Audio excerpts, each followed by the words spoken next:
So now turn the page, page number 14. Chronology and timeline. Chronology refers to arranging events in the ascending order of their occurrences. The events that occurred earlier are placed first, followed by the events that occurred later. The chronological representation of historical events is called a timeline. The following is the timeline of prehistory and history. Now, what is chronology? Chronology means क्या होता है? अब आप सबने पढ़ा है ascending and descending order. Ascending means छोटे से लेकर बड़ा, पहले छोटा फिर थोड़ा बड़ा फिर बड़ा और फिर सबसे बड़ा. उसको ये जो स्केल होती है उसको असेंडिंग ऑर्डर कर बोलते हैं. तो टाइमलाइन किसको बोलते हैं? कि क्रोनोलॉजिकली कौन से इवेंट्स हुए उसको एक ठीक तरीके से अरेंज किया होता है. सबसे पहला कौन सा इवेंट हुआ, उसके बाद कौन सा, फिर कौन सा, फिर कौन सा, इस तरीके से जो अरेंजमेंट की है इवेंट्स की उसको टाइमलाइन बोलते हैं.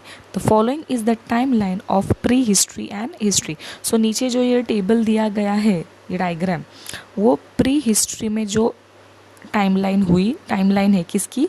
प्री हिस्ट्री की और हिस्ट्री की. अब हम प्री हिस्ट्री की देखेंगे.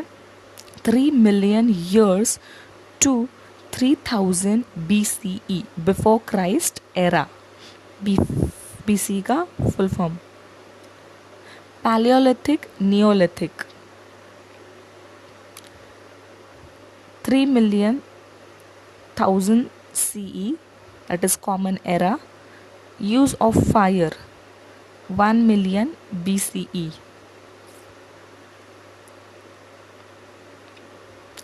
Neolithic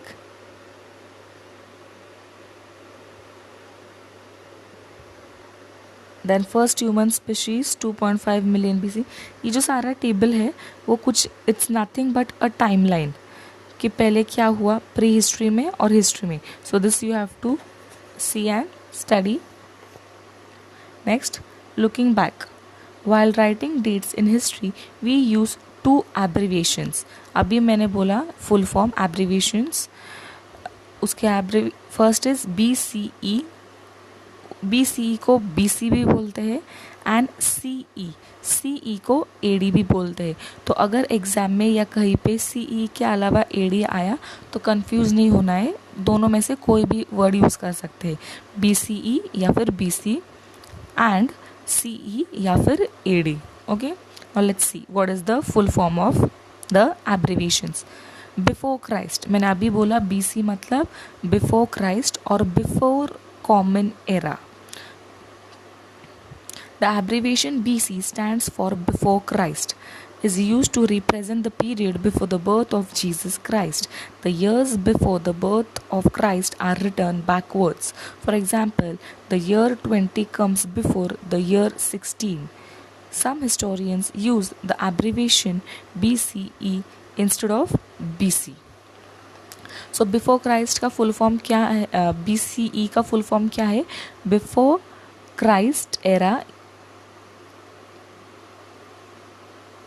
और ये जो है वो जीसस क्राइस्ट जो थे उनके बर्थ के पहले का टाइम है. मतलब जीसस क्राइस्ट जब बॉर्न नहीं हुए थे तब का. और वो कैसे कैलकुलेट होता है? जैसे हम 1 2 3 4 5 6 7 8 9 10 इस तरीके से कैलकुलेट करते, राइट. लेकिन BCE का जो है वहाँ पे उल्टा जाता है. 10 9 8 7 6 5 4 3 2 1 इस तरीके से. तो अभी हम अगर बोलेंगे, हम कैसे बोलते हैं 2001 2002 2003, लेकिन वहाँ पे कैसे चलेगा? उल्टा 2003 2002 2001 इस तरीके से. ये एग्जाम्पल है सिर्फ जो मैं आपको समझे इसलिए दे रही हूँ. ओके, नेक्स्ट, एनो डोमिनी और कॉमन एरा. मैंने बोला था CE और AD एक ही है, उसका फुल फॉर्म है एनो डोमिनी या फिर common era. The abbreviation AD stands for Anno Domini, which means the year of our Lord. and is used to represent the period after the birth of Jesus Christ. The year of Christ's birth is taken as the first year of this period. Now we are living in the 21st century after the birth of Christ, and any year in all these 21 centuries is written with AD. For example, India got independence in 94 AD. Some historians use the abbreviation CE, that is Common Era, instead of AD. तो मैंने बोला था कि जो कि time है उसको दो हिस्सों में डिवाइड किया है. एक तो जीसस क्राइस्ट के बर्थ के पहले का समय और एक तो जीसस क्राइस्ट के बर्थ के बाद का समय. जीसस क्राइस्ट जब जन्मे उसके पहले के समय को BCE या फिर BC बोलते हैं, और जीसस क्राइस्ट जब जन्मे वो दिन से लेकर अब तक के पीरियड को, आज प्रेजेंट डे तक को CE या फिर AD बोलते हैं. ज़्यादा करके CE ही बोलते हैं, लेकिन कुछ हिस्टोरियंस हैं जो AD भी बोलते हैं, डिपेंड करता है. तो CE का फुल फॉर्म है common era, AD I know Duminy.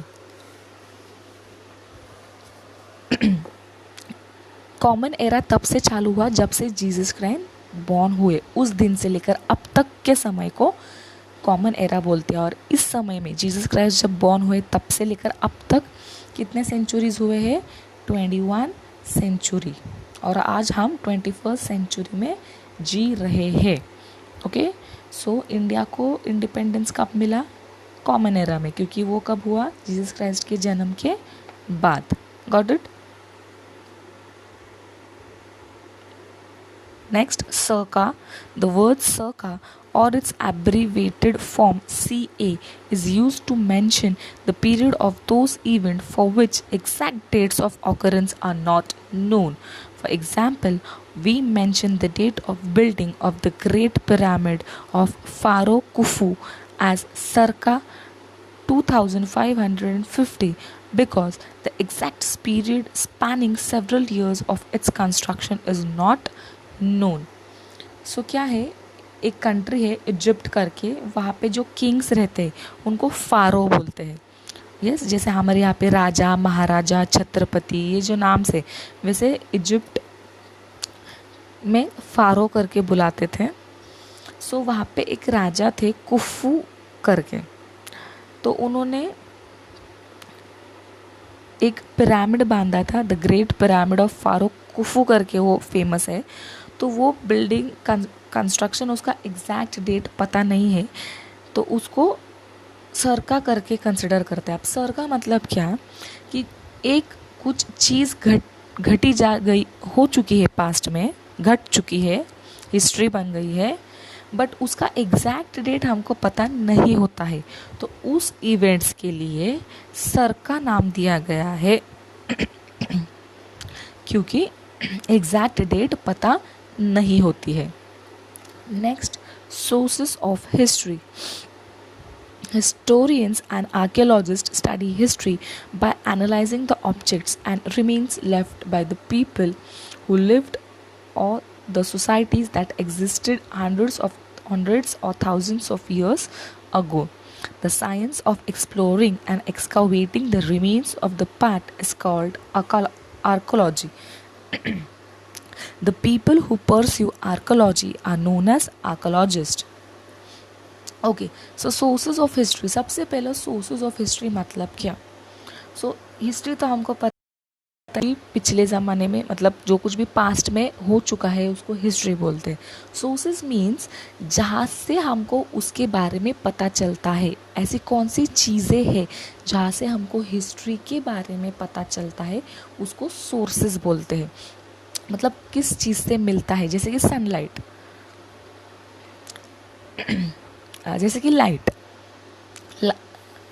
Sun is a source of light. हमको लाइट कहाँ से मिलती है? सन से. सो हिस्टोरियंस जो होते हैं, जो हिस्ट्री स्टडी करते हैं, वो क्या करते हैं कि पुराने ज़माने में जो लोग रहते थे उनके पीछे छूटी गई चीज़ें या उनकी घर या फोर्ट्स या मॉन्यूमेंट्स, इन सब को स्टडी करते हैं और फिर उनको पता चलता है कि ये हुआ था, खोज करते हैं, वो इन्वेंशंस करते रहते हैं। सो ये जो साइंस है, पुराने ज़माने के चीज़ों को खोजना, उन पे स्टडी करना, उसको आर्कोलॉजी बोलते हैं। The science of exploring and excavating the remains of the past is called archaeology. और आर्कोलॉजी की पढ़ाई एक खास पढ़ाई है, एक डिग्री है, जैसे कि आर्ट्स, कॉमर्स, साइंस वैसे, और जो पढ़ता है उसको आर्कोलॉजिस्ट बोलते हैं। आर्कोलॉजिकल सोर्सेस, अभी ऐसे को आर्कोलॉजिकल सोर्सेस है जहाँ से हमको हिस्ट्री के बारे में पता चलता है। Archaeological sources includes monuments, inscriptions, artifacts, and coins. Let us consider the importance of these sources in the study of history. अब सबसे पहले sources of history में उन्होंने क्या दिया है? Archaeological sources. Archaeological sources में क्या आता है? Archaeology, monuments आते हैं, जैसे कि मंदिर होता है, पुरातन मंदिर होते हैं, उनके राजमहल होते हैं, राजवाड़ाज होते हैं, फोर्ट्स होते हैं, अलग अलग किले जिसको हम बोलते हैं, ये सारा किस में आता है? मॉन्यूमेंट्स में। फिर कॉइन्स, ये सब सारे सोर्सेस है आर्कोलॉजी के। अब सबसे पहले हम स्टडिंग करेंगे मॉन्यूमेंट्स। आप डायग्राम में देख सकते हो, Konark sun temple was build by king Narasimha Deva one of the Eastern Ganga dynasty in circa 1250 CE. Monuments. Building of historical significance are called monuments. अभी हमने बोला कि monuments मतलब जो कि हिस्ट्री, ऐसी बिल्डिंग्स जो हमको हिस्ट्री के बारे में बताता है। अब आप बोलेंगे कि अभी भी ऐसे बहुत सारे मंदिर है, अभी तो हर एक लेन में एक एक छोटा छोटा मंदिर होता है, लेकिन वो उसको हम मॉन्यूमेंट्स नहीं बोल सकते हैं, बिकॉज मॉन्यूमेंट्स उन चीज़ों को कंसिडर किया है जो हमको हिस्ट्री के बारे में बताता है। सो बिल्डिंग्स ऑफ हिस्टोरिकल सिग्निफिकेंस, जिसको हिस्ट्री के दृष्टिकोण से देखे इम्पोर्टेंस है, उसको जिसको हिस्टोरिकल इम्पोर्टेंस है, इन शॉर्ट हिस्ट्री के नज़रिए से जिसको जो इम्पोर्टेंट है उसको मॉन्यूमेंट्स बोलते हैं। Buildings of historical significance are called monuments. India has a large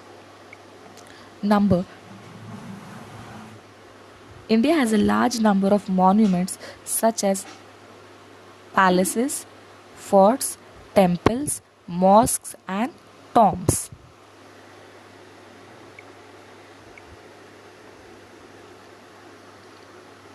India has a large number of monuments such as palaces, forts, temples, mosques and tombs. मैंने अभी बोला था कि monuments में सारे चीज़ें आते हैं अलग अलग। सो इंडिया जो है वो सबसे लार्जेस्ट है, जिसमें इंडिया जो कंट्री है उसमें सबसे लार्ज नंबर में मॉन्यूमेंट्स पाए गए हैं। जैसे कि पैलेसेस मतलब राजवाड़ा, जहाँ पे राजा रानी लोग रहते थे, फोर्ट्स यानी कि किले, टेम्पल्स, मॉस्क, दरगाह, मस्जिद एंड टॉम्ब्स।